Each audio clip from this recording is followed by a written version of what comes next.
जय माता दी। जय माँ कामाख्या। माँ भगवती आदि शक्ति जगजननी जगदम्बा। माँ भगवती आपको सुखी रखे और समृद्ध रखे। गुरु जी के आदेश से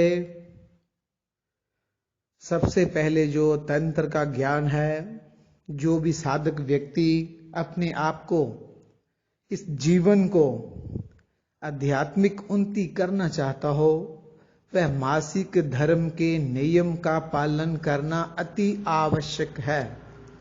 मासिक धर्म पीरियड्स अवस्था और महीने में 5 दिन के लिए बीमार हो जाना, यही सबसे बड़ा तंत्र है अपने आप में। जो साधक व्यक्ति इन नियमों का पालन करता है, उसे मां भगवती और सभी देवी देवता की कृपा प्राप्त होती है। जब भी कोई औरत, माताएं, बहनें बीमार हो जाती हैं, वह 5 दिन के लिए अशुद्ध हो जाती हैं।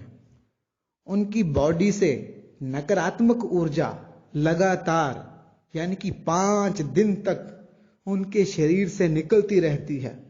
वह जहां भी जाती हैं, उनके साथ वह नेगेटिविटी, नकारात्मक ऊर्जा चलती रहती है। अगर वह किसी मंदिर में गए तो मंदिर में पूजा नहीं कर सकती। अगर वह किसी मूर्ति को हाथ लगा दे तो वह मूर्ति की जो पावर रहती है, जो शक्ति रहती है, वह मूर्ति अशुद्ध हो जाती है। और ऐसी औरतों को तो मंदिर में प्रवेश ही नहीं करना चाहिए। यहां तक कि गुरु जी ने हमें यह नियम बताया है कि 5 दिन तक जो स्त्री रजस वाला हो, मासिक धर्म से हो, उसे झाड़ू को भी हाथ नहीं लगाना चाहिए। झाड़ू जो रहता है वह दारिद्र्य दूर करता है और वह मां लक्ष्मी का प्रतीक माना जाता है।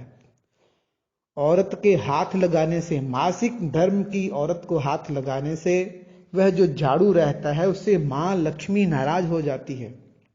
और दूसरा पॉइंट, मासिक धर्म वाली जो औरत रहती है, उसके हाथ से अगर साधक व्यक्ति खाना पीना खाता है, पानी पीता है, खाना खाता है, किसी की तरह की कोई भी वस्तु खा लेता है, तो उसका जो शरीर रहता है वह अशुद्ध हो जाता है। अशुद्ध होने से जो भी शक्ति उसके अंदर है, उसका जो प्रभाव रहता है वह कम होना चालू हो जाता है। ऐसी औरत के साथ ना तो उठना चाहिए, ना बैठना चाहिए और ना ही सोना चाहिए। हाँ, अगर औरत कोई घर में आ गई है और मासिक धर्म से हो गई है आपके घर आकर भी, तो उसे अलग से पलंग दे दो, अलग से गादी बिस्तर दे दो, और यहां तक कि उसे नीचे सुलाने का ही नियम बोला गया है। अगर आप इस नियम को लगातार कंटिन्यू फॉलो करते हैं तो सभी देवी देवता की कृपा उस साधक व्यक्ति के ऊपर रहती है। इसलिए बोला जाता है कि जो साधक व्यक्ति रहता है, पूजा पाठ करता है, जप करता है, तप करता है, हवन करता है, अनुष्ठान करता है, उसे अपने निश्चित स्थान पे जहां पर ये पूजा पाठ करता है, उसे वह स्थान छोड़कर कहीं अलग जगह नहीं जाना चाहिए। बाजार में नहीं घूमना चाहिए, क्योंकि क्या मालूम कौन स्त्री रजस्वला से है, कौन स्त्री अशुद्ध स्त्री है, उससे हाथ लग जाए तो साधना का संपूर्ण जो फल रहता है वो प्राप्त नहीं होता है। इसलिए मैं सभी से निवेदन करता हूं कि इस नियम, इस कानून का पालन करें और मां भगवती की और सभी देवी देवता की, जो भी चाहे देवता हो, आप हनुमान जी की सेवा करते हैं, भैरव बाबा जी की सेवा करते हैं, दुर्गा जी की सेवा करते हैं, माँ कामाख्या की सेवा करते हैं, माँ काली जी की सेवा कर सकते हैं। यहां तक कि अगर आप अपने कुल के देवी देवता को भी मानते हैं, जहां उसकी पूजा करते हैं, तो भी ये नियम का पालन करना अति आवश्यक है। अगर इस नियम का पालन आप करते रहते हैं तो सभी देवी देवता की सिद्धि भी प्राप्त हो सकती है, क्योंकि सभी देवी देवता बहुत ज्यादा पवित्र अवस्था में रहते हैं और पवित्र व्यक्ति के पास ही आते हैं। इसलिए इस नियम का, इस कानून का पालन करना अति आवश्यक है, यदि आप तंत्र में हैं, अगर तंत्र में नहीं भी हैं तो भी इसका पालन करना चाहिए। अगर रजस वाला स्त्री, बीमार स्त्री, छुट्टी वाली स्त्री किचन में प्रवेश कर जाती है तो वहां पर एक देवी रहती है किचन में। और कौन सी देवी? उस देवी का नाम है मां अन्नपूर्णा। और अशुद्ध स्त्री के जाते ही वहां पर जो मां अन्नपूर्णा बैठी हुई होती है वह नाराज होकर बाहर चली जाती है। और इसके साथ और दो देवियां, माता महालक्ष्मी और शांति नाम की देवी, ये भी दोनों देवियां नाराज होकर मां अन्नपूर्णा के साथ घर को छोड़कर बाहर चली जाती हैं। तो फिर क्या होता है? रोग आते हैं, दारिद्र आती है, तरह तरह के दुख आते हैं, तकलीफ आते हैं। तो आप बोलते हो महाराज जी हम तो पूजा भी करते हैं, जप भी करते हैं, तप भी करते हैं, लेकिन हम बीमार क्यों हैं?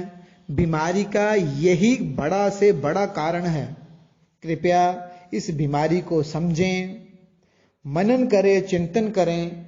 भगवान ने आपको दिल दिया है, दिमाग दिया है, तो गुरु जी के आदेश से मेरा यह मानना है कि आप भी इस कानून का पालन करें और रजस वाला स्त्री से जब तक वो शुद्ध ना हो जाए तो उससे दूरी बना के रखें। उसके हाथ से खाना पीना, उसके साथ बैठना, उसका झाड़ू को हाथ लगाना, ये मना करें। अगर ये आप काम करते हो तो जीवन में जो भी चाहो वह आपको प्राप्त हो सकता है। और एक जरूरी बात, जो साधक व्यक्ति रहता है, लोगों का इलाज करता है, तंत्र मंत्र जादू टूना काटता है, उसको तो मासिक धर्म, यहां पर मासिक धर्म की नियम की पालन नहीं होती हो। जो घर में छुट्टी के दिन भी स्त्रियां भोजन बनाती हों, आग जलाती हों, चूल्हा जलाती हों, उस घर में पानी भी नहीं पीना चाहिए, क्योंकि वहां पर अशुद्ध अवस्था रहती है। और जो साधक व्यक्ति रहता है अशुद्धि वाला खाना खाएगा, भोजन खाएगा, पानी पिएगा, तो उसका जो शरीर रहता है वह भी अशुद्ध हो जाता है। अशुद्ध रहने से जो पावर रहती है बॉडी के अंदर, देवी की, देवता की, हनुमान जी की, भैरव जी की, अन्य देवी देवताओं की, तो वह पावर भी खत्म होने का डर रहता है। तो इसलिए सबसे पहले माना जाता है तंत्र में कि ये रीढ़ की हड्डी है। अगर आपकी रीढ़ की हड्डी अच्छी है तो आप चल सकते हो, फिर सकते हो, खा सकते हो, पी सकते हो, घूम सकते हो। अगर रीढ़ की हड्डी अच्छी नहीं है तो आप बीमार पड़ जाओगे। इसलिए हम आपसे प्रार्थना करते हैं, अगर आपके पास पेन हो, कॉपी हो तो लिख भी सकते हैं। अगर भूल जाते हैं तो पेन कॉपी लो, लिखो, उठाओ और लिख डालो। और इस नियम का जल्द से जल्द पालन करें। और अपनी बहन को, बेटियों को शर्माओ मत इस काम में। इस काम में शर्माने वाली कोई बात नहीं है। सबको जागरूक करो और सुखी और समृद्ध जीवन जियो। बस यही मेरी प्रार्थना है और यही गुरु जी का आदेश है। जय माता दी, जय मां कामाख्या।